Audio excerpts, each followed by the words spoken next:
कि कहीं सड़क पे कुत्ता मिल जाए तो उसे ग्लूकोज बिस्किट खिला देंगे।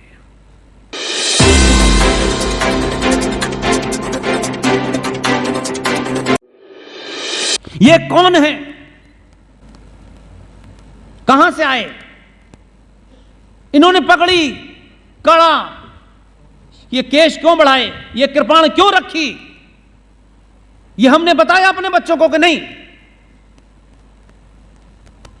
कि सबको राजनीति सूझ रही है।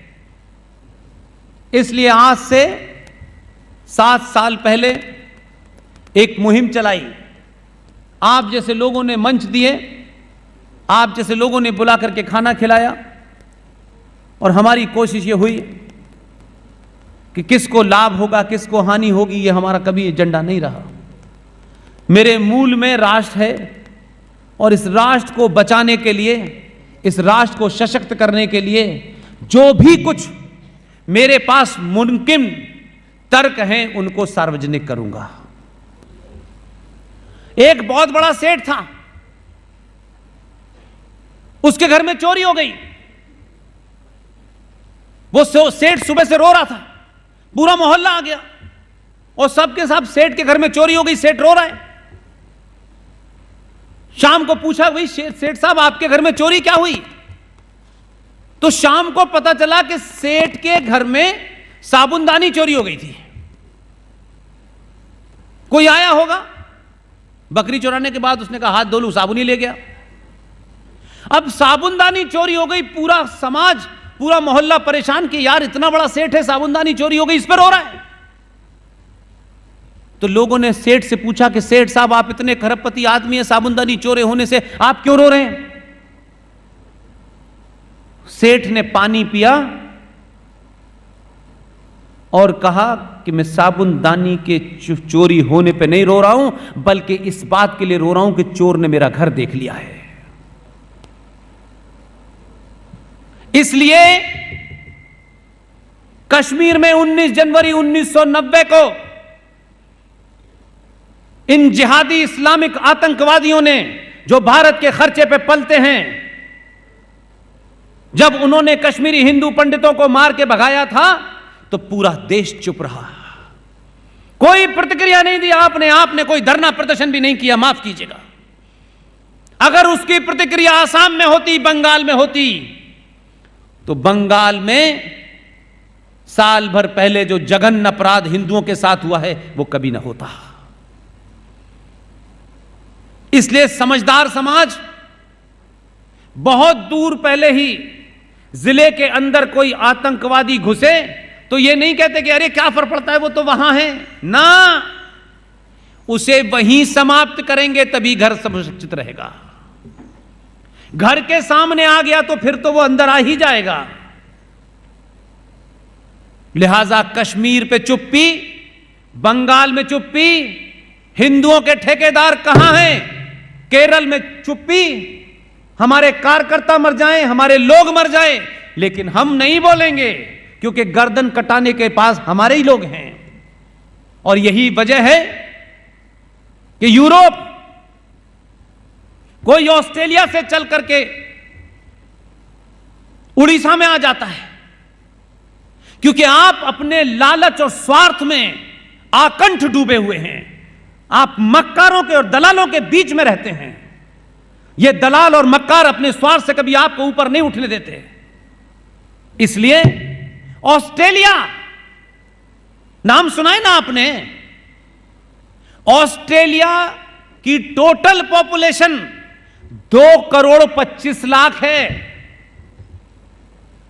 जिस दिन गुजरात राज्य के 5 करोड़ लोग सुबह सुबह तय कर लें कि आज सुबह वहीं फारिग होना है, बह जाएगा।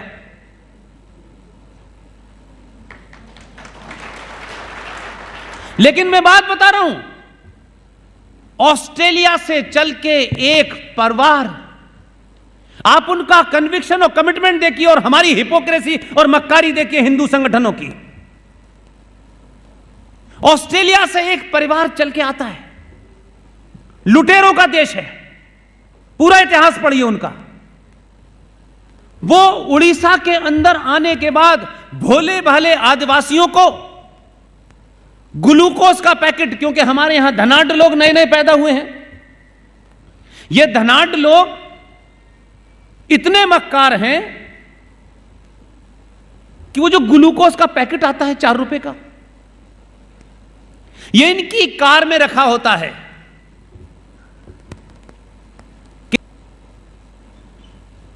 लेकिन गुजरात के डांग इलाके में टाइम्स ऑफ इंडिया में कवर पे स्टोरी छपती है, ना पढ़े लिखे लोगों को समझ में आती है, ना आम लोगों को समझ में आती है, ना हिंदुत्व की बात करने वाले लोगों को समझ में आती है। भाई, डांग के इलाके में एक स्टोरी छपी, पेप्सी मैरिज, ग्लूकोज मैरिज। समझ के परे कि यह क्या हो सकता है। पढ़ने में पता चला कि हम बातें तो करते हैं, हमारे हजारों संगठन हैं, करोड़ों 90 करोड़ से ज्यादा इस देश में हिंदू हैं, हर हिंदू की एक दुकान है, एक मत है, हर समाज का एक अलग अलग मंदिर है, और सब गरीब की चिंता करते हैं। लेकिन आप सोचिए, उसी समाज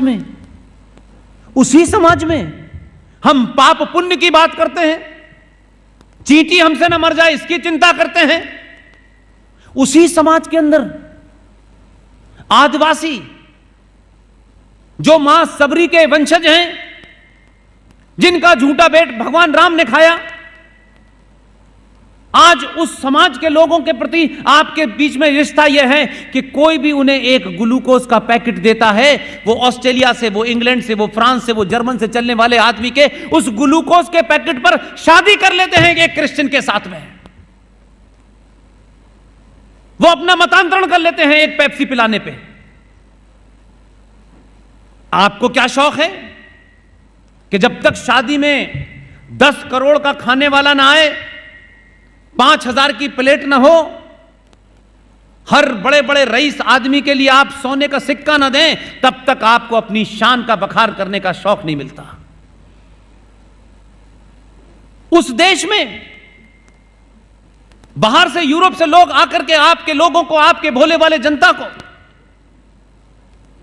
कोई ग्लूकोज के पैकेट पे, कोई पेप्सी के ऊपर उनका मतांतरण कर दे और आप चुप बैठे रहते हैं और कहते हैं हम बहुत काम कर रहे हैं। आप काम नहीं कर रहे, आप मक्कारी कर रहे हैं। वो हमारी जबान जानते हैं, हमारे बीच के लोग हैं, अपने लोग हैं, हम उनकी भाषा जानते हैं, उनका खान पान जानते हैं, हम नहीं दे पाए। लेकिन ऑस्ट्रेलिया से आने वाला, इंग्लैंड से आने वाला आदमी वो उनको कन्वर्ट कर लेता है। और आप फिर क्या करते हैं, अब यहां कन्वर्जन बहुत हो रहा है। हुआ क्यों? ये कन्वर्जन ऐसा ही है जैसे आपके घर में घुस के कोई आपकी बेटी और बेटे को कन्वर्ट कर ले। इसका मतलब है बाहर से आने वाला आदमी ताकतवर नहीं है, आप कायर और लालची हैं। आपने अपने बच्चों को पाठ यही पढ़ाया है। अपने गलेबान में झांकिए, दूसरों को गाली देने से कुछ नहीं होगा। जिन जिहादियों के पास अपने बच्चों के लिए नौकरी नहीं है, वो भी कन्वर्ट कर लेते हैं। जो बाहर से आए वो भी कन्वर्ट कर लेते हैं। आप ही को कोई क्यों कन्वर्ट कर लेता है? आप में ताकत क्यों नहीं है कि कोई कन्वर्ट होकर आपके साथ आ जाए? क्योंकि आपने कोई ऐसा पुरुषार्थ नहीं दिखाया। आप तो अपनी बेटियों को देकर के मुसलमानों का दिल जीतते हैं। आप कंफ्यूज हैं